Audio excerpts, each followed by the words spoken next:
First, God does not exist.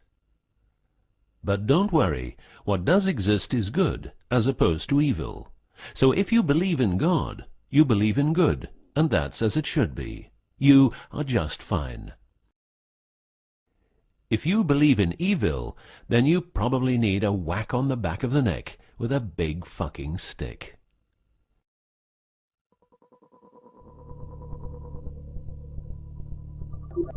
Around 5000 BC, we, Homo sapiens, were genetically modified by space aliens.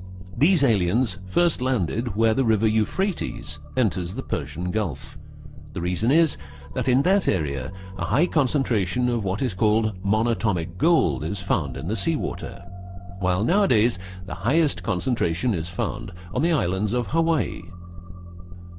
The aliens were members of the Annunaki Empire, and were on a quest to find this metal that is supposed to enhance and repair all bodily functions and stop the body from aging. Monatomic gold is what is called a superconductive metal. Superconductivity means that if you transport, for example, electricity through a line made of this material, you would not lose any energy as a result of heat dissipation. So if you input 100% of energy, you also output 100% of energy. Now apply this principle to your brain, which is a huge, sensitive electrical machine. The monatomic gold makes your neural pathways act like quantum drive superhighways. This means that all your senses will receive input optimally. In turn, these inputs will be processed optimally, and those parts of your brain you don't use will become more active, so enhancing your memory, making you better understand problems, allowing you to sense evil, detecting lies, becoming telepathic, and even being able to time travel in your mind by seeing the past or the future.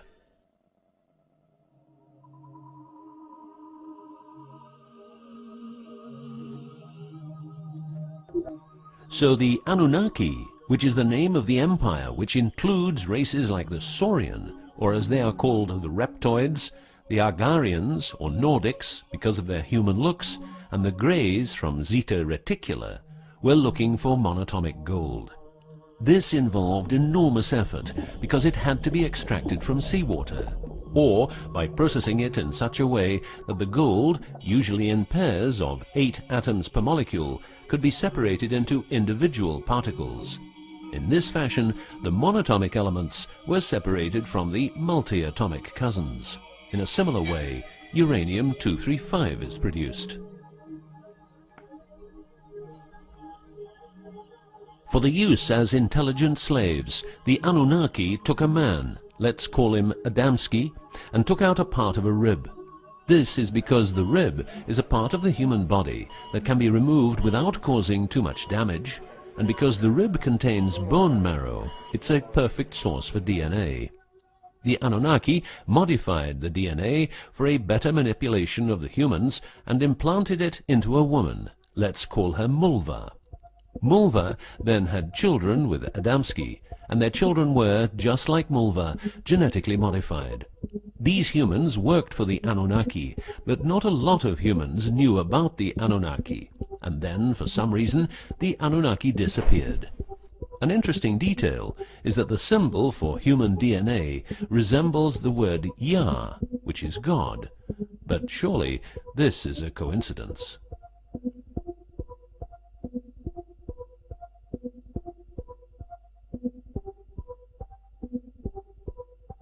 Now, some humans received part of the knowledge of the Anunnaki. The last known humans were the Jewish people who carried the Ark on their journey from Egypt to the Promised Land. Before them, the Ark was in the lands of the Sumerians, Babylonians, and Tibetans. This Ark, not the Ark of Noah, was known to have powers beyond human imagination. It could levitate and deliver the fire of stars, a dangerous firework-like display of power that occurred when the monatomic elements became unstable. To make them stable again, you needed to know certain secrets, and with those secrets you could preserve the Ark and thus its powers. The humans who were close to the secrets of the Ark had long and prosperous lives. The best known was Methuselah, who lived to the age of 950. Wherever the Ark is, the culture thrives, and over the centuries it moved from Jerusalem to Rome to London, and is now supposed to be in the United States of America. The Ark always moves west, and will always keep moving west. From the very beginning, the people who own the Ark have never given it away, and great care is given to preserve the bloodline's purity of the holders of the Ark. Renowned conspiracy theorist David Icke studied the bloodline of George W. Bush.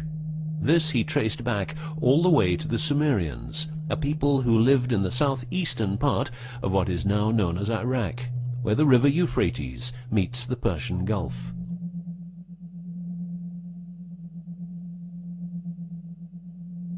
The secrets of the elements of the Ark, scientifically known as ORMs, orbitally rearranged monatomic elements, are nowadays hidden by secret societies that have control over society worldwide. The word ORM is the same as the Hebrew word which means the tree of life. ORMs consist of 8 metals. These 8 metals are ruthenium, rhodium, palladium, and silver, known as the light platinum group, and osmium, iridium, platinum, and gold, known as the heavy platinum group. Gestation of these metals in monatomic form prolongs life and enhances and repairs bodily functions. By following what is called a wide-spectrum diet, we can provide our bodies with monatomic superconductive elements. In other words, by eating a lot of grapes, carrots, all blue and dark red fruit and vegetables, and also much other fruit, vegetables, and fish.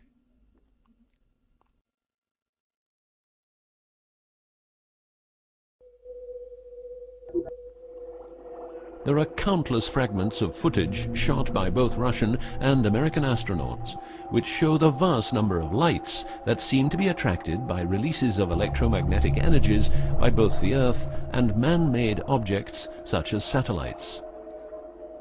In Building 8 of the Johnson Space Center in Texas, the USA, high-resolution pictures taken by satellites are photoshopped each day to remove proof of aliens. In the film The Secret NASA Transmissions, the footage, it becomes clear that astronauts have grown accustomed to these strange anomalies, and that even in 2000, an unprecedented cooperation between NASA, the Russian Space Agency, and a committee of UFO experts was formed to share knowledge on this subject. To better understand this whole story, a few revelations are in place. Everything vibrates because atoms vibrate, and that is because the subatomic particles are in harmonic resonance, a fancy word for vibration and keeping themselves in equilibrium. Gravity is vibration generated by the presence of mass, and it can be neutralized by altering the harmonic resonance of the gravitational field.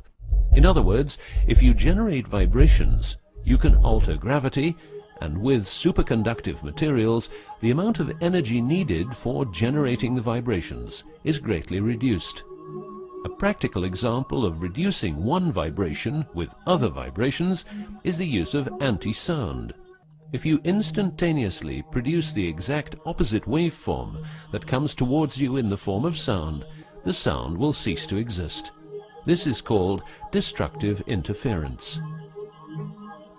One of the forms of creating anti-gravity is called auditive levitation, a method used by Tibetan monks to elevate rocks over 250 meters high and 250 meters distance. By arranging drums and trumpets extremely precisely, together with some 100 men chanting, all arranged in a precise manner, the monks, after about 5 minutes, could levitate a rock weighing a ton and place it exactly where they wanted it. Theorists around the world theorized that huge monuments like those of the Egyptians and Mayan people were built this way.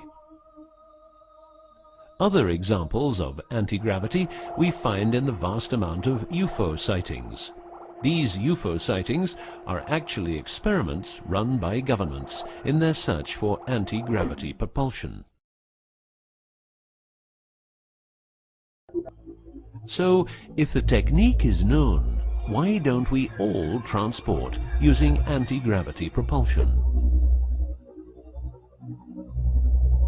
For each year of technological advance, the military advances 44 years. All science is merely a means to an end. The means is knowledge. The end is control. Who will be the beneficiary? What do they want? What they want is control. The establishment of a global economy which is totally predictable and can be manipulated in every sense. Ein Volk, ein Reich, ein Führer. What I am saying is that the vast majority of people is being controlled by the established upper class. I know this is like the plot of a bad movie, but stay with me for a minute. Anti-gravity exists. The ability for everyone to be a genius exists. Aliens exist, and much more efficient ways of producing energy exist. For example, the mighty engine, which produces the same amount of energy as a normal engine, but only using 5% of the fuel a normal engine uses. Or the PAP engine, which, without fuel, only driven by the power of zero-point energy and a small amount of noble gases, can deliver 500 horsepower for a period of 10 years. Or the Maternita machine of the Maternita commune, which has delivered 3 to 4 kilowatts out of thin air for the last 20 years. What would be the consequences for the upper class if they lose their monopolistic knowledge? What would happen to them if people would know about the secrets they're holding for us? If I don't need any more gasoline, what would happen? If I don't need any more electricity or gas, what would happen? If I don't need any more medicines from the pharmaceutical industry, what would happen? In order to ensure their powers, the upper class, some call them the Illuminati, handles a strict agenda.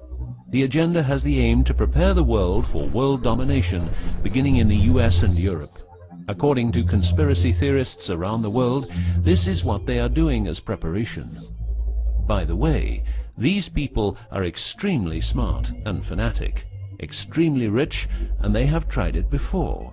Then they were called the Nazis.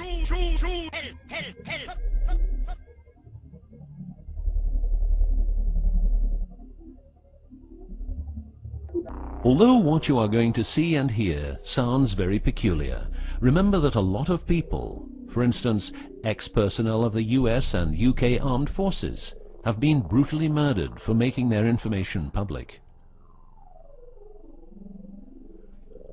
Let's begin with 9/11, but first a little history.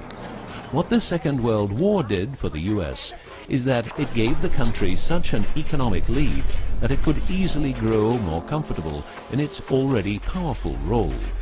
The industry of war gave everybody jobs, and therefore everybody could start consuming. Marshall aid gave Europe the economic impulse it needed.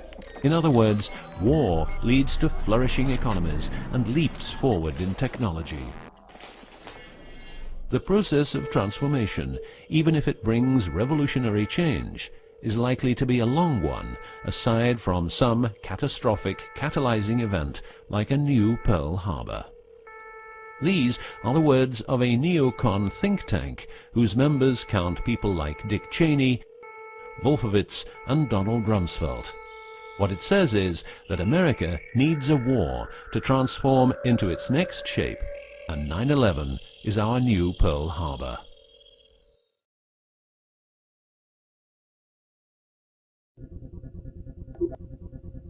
In the manipulation of people, one of the strongest weapons is to make people believe someone else did it. What I'm trying to say is that the US government is trying to make the people believe Osama did it. But did Osama do it?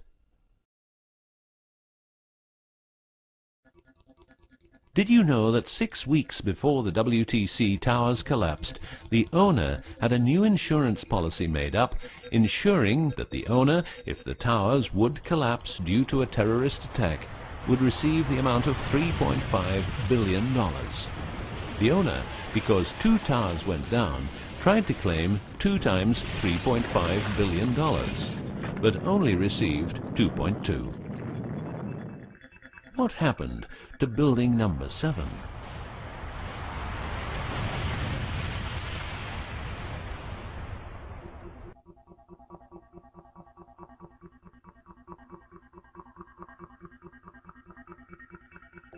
In order to control people who can be a hazard to the bad guys have control of a number of tools.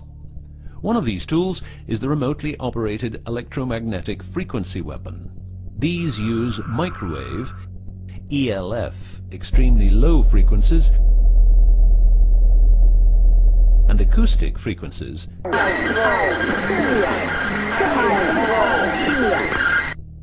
to covertly attack and harass innocent citizens. The use of frequency weapons on humans for behavioral control and murder is not new. For well over 50 years, neuro-electromagnetic frequency weapons have been perfected for their covert use in warfare. These classified, non-lethal or silent weapons, as they are known in the trade, have also been perfected by experimenting on an innocent and unsuspecting public since their early development. Directing a beam of frequencies to a human can cause a series of effects. A well-known effect is ELFs causing nausea, headaches, wild racing heart without cause, sudden violent itching in different parts of the body. A frequency weapon can look like this, or like this. Its shape depends on how frequencies have to be directed to the target. Did you know that the US Patent and Trademark Office holds a vast amount of patents for machines which can be used in direct or subliminal mind control systems? Here are a few. Method and system for altering consciousness. Superimposing method and apparatus useful for subliminal messages, subliminal message generator. Enough about the frequency weapons. Check this link to learn more.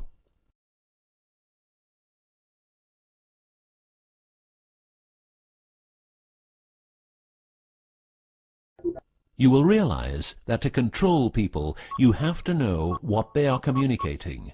So in the 1950s, the UK and USA decided to set up the world's biggest espionage network to make sure all communications between Russians and spies or allies were monitored. This system has continuously been updated since the day it became operational. The system's name is Echelon and consists of a vast network of listening posts, extremely advanced computers, an enormous number of people, dishes, and taps. Echelon's computers capture every communication via internet, GSM, UMTS, landlines, TV and radio broadcasts, satellite communications, private, military, and diplomatic, and listens to every word. The computers work with a list of keywords, and when a message contains one or more keywords, the message is directed to a specialist who examines the message. If it is suspicious, further action may be taken. Echelon centers are around the world, but here are the best-known locations. Menwith Hill, North Yorkshire, England. HARP, Remote Mind Control Computer Center, Alaska. Pine Gap, near Alice Springs, Northern Territory, Australia. Pine Gap has a complex of radomes, a huge computer room, and about 20 support buildings. The signals analysis section of the computer room is staffed exclusively by CIA and NSA analysts.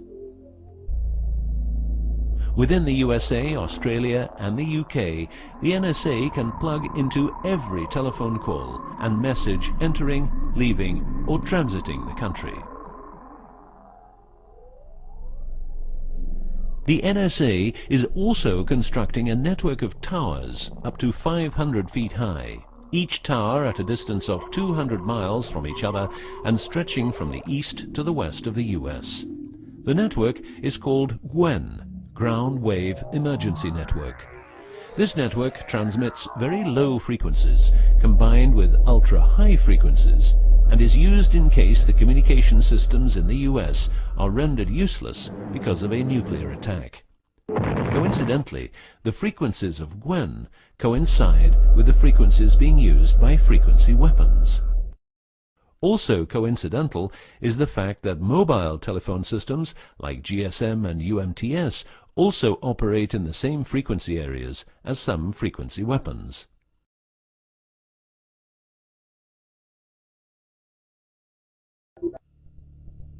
To further prepare for global domination, the secret US government, led by the corrupt holders of the Ark, also known as the Illuminati, or the New Global Union, or the New World Order, or just plain Nazis using the Eye of Lucifer as their symbol, has started building since the 1940s large bases with every commodity you can think of. These bases are basically large cities underground, connected by high-speed magneto-leviton trains that have speeds up to Mach 2. According to Phil Schneider, the black budget is a secret budget that garners 25% of the gross national product of the United States.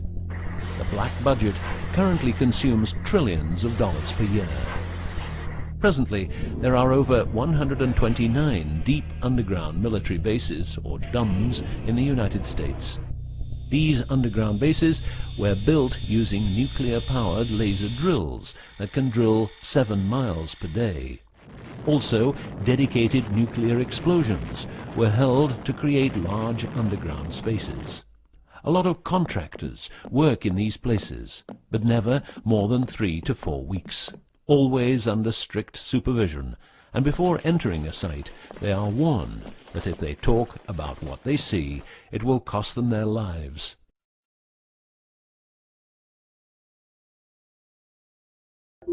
As mentioned, men are the result of a genetic modification by space aliens. These aliens have been on Earth for a long time and lived in large underground cities all over the world.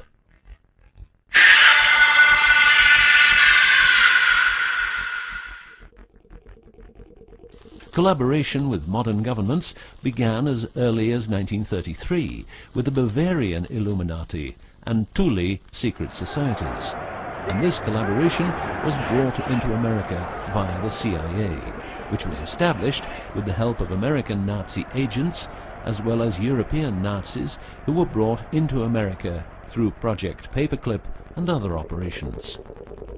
It was agreed that the aliens and the upper-class secret government would help each other, as agreed in the 1954 Greada Treaty. By 1979, the aliens didn't respect the treaty at all, and it was in this year when, at Dulce Air Force Base, a huge underground base was being built, and during excavation, an underground alien city was discovered. There are several species of aliens working with the US at the Underground 7 level facility at the Alien US Government Biogenetic Research Base in Dulce, New Mexico. The reason they help the US government is because the aliens need space here on Earth for conducting experiments on humans and storing humans in suspended states for reasons unknown. In exchange, the aliens give the US government technology.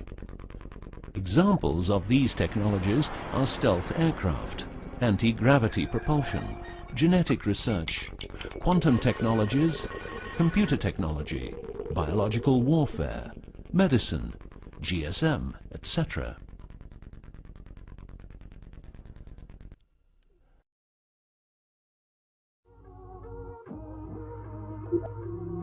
The greatest weapon the devil has is the disbelief people have in him. The devil represents evil, and those who want to dominate are the evil ones because they keep their knowledge from saving lives and improving the world. Instead, the evil ones will make the people more docile and stupid, using more tricks in order to achieve their goal, which is world and universal domination. The story of the aliens seems so unreal that, like the devil, it is subject to ignorance and ridicule, and that is its greatest weapon.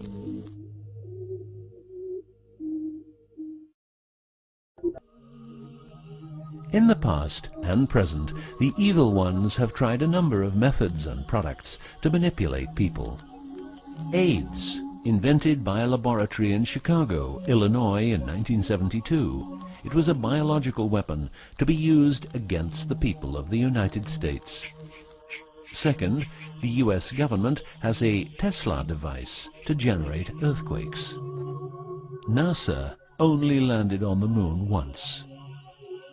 Almost 90% of drugs trafficking is organized by the biggest secret services in the world, like CIA, NSA, MI5, MI6, and so on. Since the US is in Afghanistan, poppy production has reached an all-time high, and never has there been so much heroin on the market.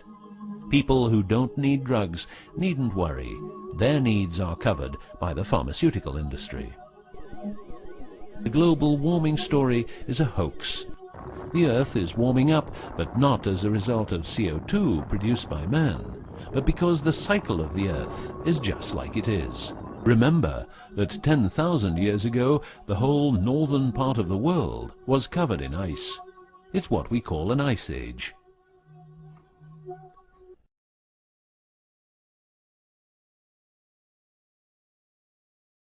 The Ark, in its recent form, started its journey in the deserts of Egypt and was carried to the Holy Land by the Jewish people. In Jerusalem, the Ark started its journey around the world heading west. Everywhere the Ark has been, one or more obelisks are erected as a symbol of establishment. In the future, the Ark will travel to China, Russia, Iran, until it reaches Jerusalem again, which means the whole world will be under the influence of Lucifer's eye. That will be the moment the Annunaki Empire will settle and rule Earth uncovertly. On many important sites in the world, buildings carrying symbols of Lucifer's return are common. The best-known example is the Pentagon, which suggests a pentagram referring to the Jewish symbolism and the symbolism of the Ark. Another example is the Israeli High Court. It's a building with dozens of satanic and secret symbols. Like the Eye of Lucifer, an inverted cross you can walk on, its numerical anomalies. It was built in exactly 750 days. Used exactly 250,000 stones, all hand-laid, and was funded by the Rothschilds, the founders of the central banks and the World Bank. These buildings celebrate the coming of and will serve as headquarters for the evil ones. From here, every communication will be monitored. The underground cities will then be used as detention camps, where the bodies of resistance people will be converted into soulless zombies.